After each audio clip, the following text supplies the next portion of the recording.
Haleluya. Selamat hari Minggu bagi kita semuanya. Bapak Yahweh memberkati, amin. Ya, terima kasih untuk hambanya Lentaulia. Lentauli Tanjung Banua, ini angkatan ke 14, 15 ya.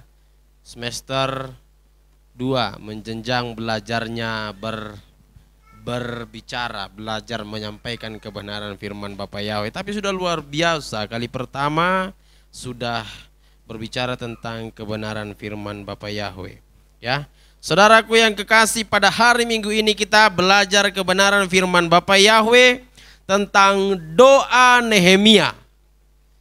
Apa pelajaran yang kita petik dari doa Nehemia? Ya, Nehemia adalah hamba Bapak Yahweh yang membangun tembok Yerusalem. Ya, itu dulu kita ingat bahwa Nehemia adalah orang yang membangun tembok Yerusalem. Ya, di pasal 1 dikatakan begini. Ini riwayat Nehemia sampai ke ayat 11. Dia mendengar bahwa orang yang tersisa di Yerusalem. Jadi ada pembuangan. Ya, banyak orang yang diambil, dijarah, ditawan, dibawa ke Babel. Setelah itu, tapi ada yang tertinggal. Nah, yang tertinggal di Yerusalem, mereka sudah mulai cemas, mulai takut. Kenapa? Karena temboknya sudah, di ayat 4, temboknya sudah roboh, ya. Orang-orang di ayat 3, orang-orang yang masih tinggal di daerah sana yang terhindar dari penawanan ada dalam kesukaran besar dan dalam keadaan tercela. Tembok Yerusalem telah terbongkar dan pintu-pintu gerbangnya telah terbakar. Saudaraku, kita merenung dari kejadian Nehemia ini, apa yang dirasakan Nehemia? Yaitu terbeban. Dia terbeban terhadap bangsa Israel, ya. Di ayat keempat kita baca, telah aku dengar berita ini, duduklah aku menangis dan berkabung. Selama beberapa hari aku berpuasa dan berdoa ke hadirat Yahweh Elohim semesta langit. Yang bagaimana yang berkabung? Pernahnya kita berkabung? Bagaimana? Berkabung. Seperti apa berkabung itu? Kan Nehemia duduk, dia berkabung beberapa hari. Bagaimana yang berkabung? Coba kita bayangkan bagaimana orang meninggal lalu datang orang untuk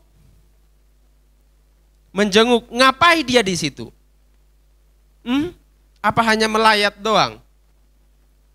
Ngapain? Berkabung, ya, memasuk apa? Menjadikan diri bersedih, ikut merasakan apa yang dirasakan oleh orang yang kehilangan. Dan pada waktu berkabung, pengkhotbah berkata, kalau kita di rumah duka supaya kita merenung bahwa nantinya kita menjadi sama dengan orang yang terbaring tersebut. Kita renungkan dalam hidup kita. Berkabung. Loh, kenapa harus seperti ini? Bagaimana dengan aku? Apa yang telah kubawa kepada Tuhan? Apa yang telah Tuhan berikan kepadaku? Apa yang telah aku berikan kepada Tuhan? Merenung. Ya, amin. Merenung dalam kesedihan, itulah yang dialami oleh Nehemia. Sekarang Bapak Ibu Saudaraku yang terkasih, apakah kita sudah merenung dalam kesedihan, berkabung untuk rencana Elohim di dunia ini? Untuk rencana Elohim dalam hidup kita? Apakah kita hanya merenung dan berkabung untuk keinginan kita semata? Nehemia berkabung dan merenung untuk keinginan bangsa pilihannya. Dia telah merancang, dia telah punya visi tentang bangsa Israel. Haleluya. Nah, jadi saatnya kita belajar dari Nehemia untuk kita terbeban terhadap rencana Elohim dalam bumi ini, rencana Elohim dalam kehidupan kita. Amin. Nah, selanjutnya apa pelajaran yang kita ambil dari Nehemia ini? Selain dia terbeban,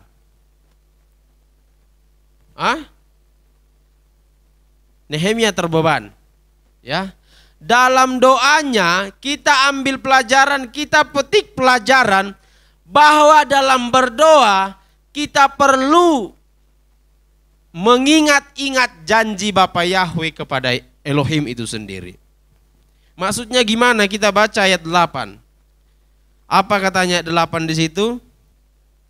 Nehemia mengingatkan Bapa Yahweh bukan karena Bapa Yahweh lupa. Ya. Tetapi ini adalah bukti Nehemia mengetahui kebenaran firman. Apakah kita dalam berdoa pernah mengingatkan Bapa Yahweh? Nehemia berkata, Tuhan, ingatlah kata-katamu kepada hambamu Musa itu. Kalau orang berbalik darimu, kau hukum. Tapi kalau orang meminta maaf dan kembali kepadamu, maka engkau sendiri yang... Ayat 9 itu. Ya.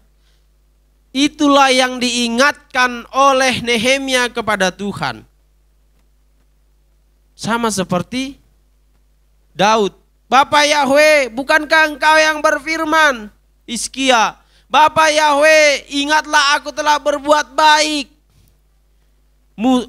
Abraham, Bapa Yahweh, kalau ada 10, 20, 30, 40, 50, masih kau musnahkan Sodom dan Gomora. Itu adalah doa yang didengarkan. Dan doa yang Bapa Yahweh lihat dalam hidup kita.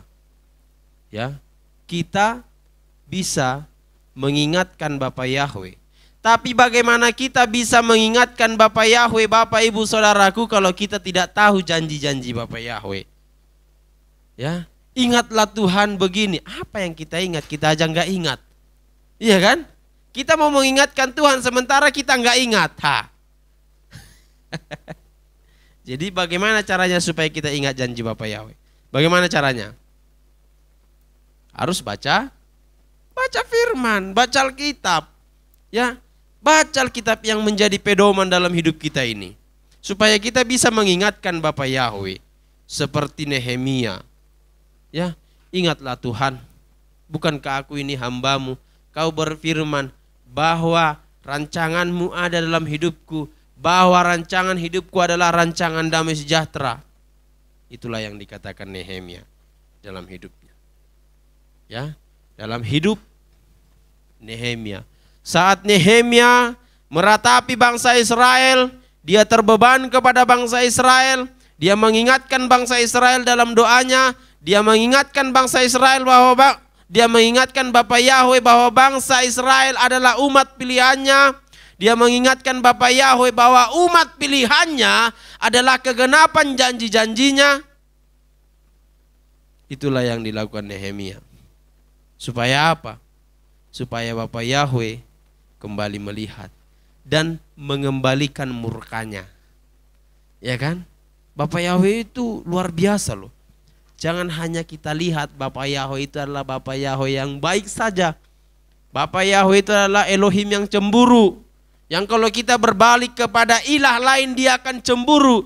Tapi Bapa Yahweh adalah Bapa yang luar biasa pengampun. Setiap kali kita meminta ampun kepada Bapa Yahweh, Bapa Yahweh selalu mengampuni. Setiap kali bangsa Israel melenceng dari perintah Bapa Yahweh murka. Tetapi setiap kali bangsa Israel meminta ampun, Bapa Yahweh berbalik. Beberapa kali itu melenceng, murka Bapa Yahweh. Setelah murka, minta ampun. Lalu Bapa Yahweh ampuni, melenceng, murka lagi.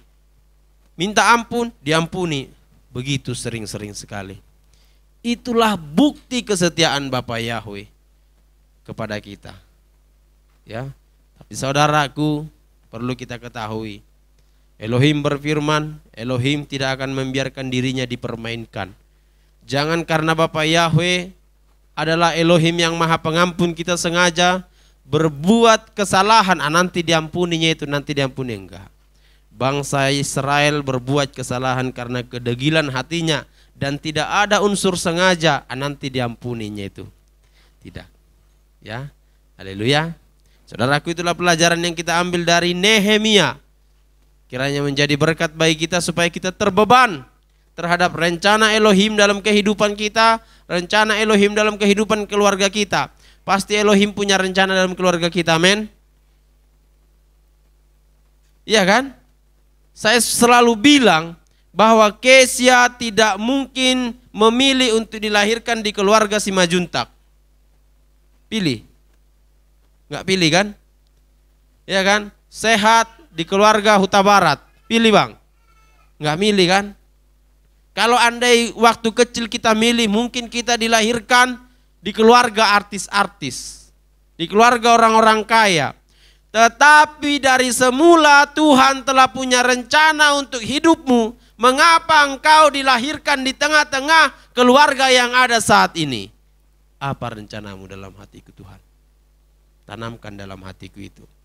Mari terbeban untuk rencana itu. Nah, karena rencana itu dalam hidupmu, dalam keluargamu, maka terbebanlah untuk keluargamu. Terbebanlah untuk sekitarmu.